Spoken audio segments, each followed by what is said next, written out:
Sir வணக்கம் sir. Sir இவ்வளோ நேரம் நம்ம பேசிகிட்டு இருந்தோம், சிஎம் வந்து பதில் சொல்ல மாட்டுறாரு, எது கேட்டாலும் வந்து அவங்க ஒரு பதில் சொல்கிறாங்க அப்படின்ற மாதிரி. இளைஞர்கள் வந்து எலெக்ஷனுக்கு முன்னாடி பொதுவாக வந்து ஒரு நேம் வச்சுங்க, தற்கூரின்ட்டு.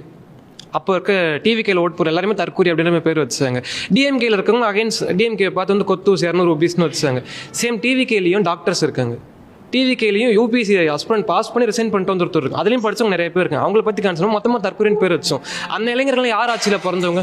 ஒன்று டிஎம்கே ஏடிஎம்கே ஆட்சியில் பிறந்த இளைஞர்களாக தான் இருப்பாங்க. இது அண்ணாமலை சொல்லியிருக்காரு ஒரு வாட்டி, கலைஞர் ஆட்சியில் நான் பிறந்தேன், கலைஞர் ஆட்சியில் யூபிசி கிளியர் பண்ண அண்ணாமலை சொல்லி. அதே மாதிரி நாங்களாக இருக்கட்டும், இப்போ இருக்க ஜென்சி எல்லாருமே ஒன்று ஏடிஎம்கே டிஎம்கே ஆட்சியில் பிறந்தவங்களா தான் இருப்பாங்க. அந்த மாதிரி தான் இருக்கு. இன்னைக்கு நாங்கள் பார்க்குற விஷயங்கள் எல்லாமே எப்போ பண்ணது? சிஎம் சார் என்ன பண்ணாங்க? Last time CM sir Stalin sir என்ன பண்ணாங்க? விளாத்திக்குளம்ல ஒரு ரேப் கேஸ் நடக்குது, அந்த பொண்ணு இறந்துடுறாங்க. அது 2 நாள் கழிச்சு அதை பற்றி ஒரு ஸ்டேட்மெண்ட் தராமல் டாக் வித் தேவா கூட அந்த பசங்களை கூப்பிட்டு இன்ஸ்டா கொலாப் போட்டாங்க. கூலி படம் ரிலீஸ் ஆகிற அன்னைக்கு ஃபர்ஸ்ட் டே ஃபர்ஸ்ட் ஷோ பார்க்குறாங்க. அன்னைக்கு இருந்த சிஎம் சார் ஸ்டாலின் சார் அன்னைக்கு நைட் ரிப்பன் பில்டிங் வரைக்கும் வந்து தூய்மை அடிச்சு வரட்டுறாங்க போலீஸ்காங்க. ஆயிரக்கணக்கான கூவம் ஆற்றுல இறங்கி போராடினாங்க. மக்கள் பார்த்து அப்படி கண் கலங்கினாங்க. மக்கள் இப்போ சார் தூய்மை பணியாளர்கள் பற்றி பேசினாங்க. அன்னைக்கு இருந்த சிஎம் சார் வாயை திறந்து பேசல. கூலி படம் first day first show review பார்த்து போட்டாங்க. பைசன் மூவி பார்த்துட்டு இருக்கப்போ லாஸ்ட் ஒரு 6 மாதம் எலெக்ஷனுக்கு ஒரு 6 மாதம் பைசன் மூவி ஃபர்ஸ்ட் டே பார்க்குறாங்க சிஎம் சார். அப்போ தஞ்சாவூர் நெல்மணிகள் முளைச்சு வந்துட்டு இருக்கு வெளியில். எல்லா அரசியல் கட்சி தஞ்சாவூரில் பின்னிட்டு இருக்காங்க. அன்னைக்கு சிஎம் சார் வெளியில் வரல.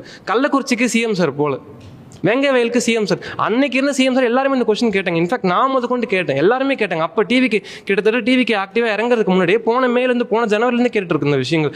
ஏன் ஸ்டாலின் சார் வெளியில் போக மாட்டாங்க, ஸ்டாலின் சார் பேச மாட்டாங்கன்ட்டு. அதுக்கான ப்ராப்பராக பதிலுக்கும் தற்கூரி. ஹபீஸ் ஆனால் டாக்டர். இப்போ எனக்கு திமுக ஒருத்தவங்க பிடிக்கல, அவங்க தற்கூரின்னு சொல்லிட முடியுமா? சொல்லிட முடியும். ஸோ இதை பற்றி கன்சல்ட் பண்ணாமலே இளைஞர்கள் கேள்வி கேட்டால் அவங்க தற்கொலை, அவங்க அறிவு இல்லை, அவங்க வரலாறு தெரியாது. இன்ஃபேக்ட் இன்னைக்கு நடக்கிற விஷயங்களை பற்றி கேட்டால் இப்படி தான் டிஎம்கே ஃபேஸ் பண்ணுறாங்க. இது என்னோட அலிகேஷன். ஆக்சுவலாக தற்கொலைன்னு சொல்கிறாங்க அப்படிங்கிறது வந்து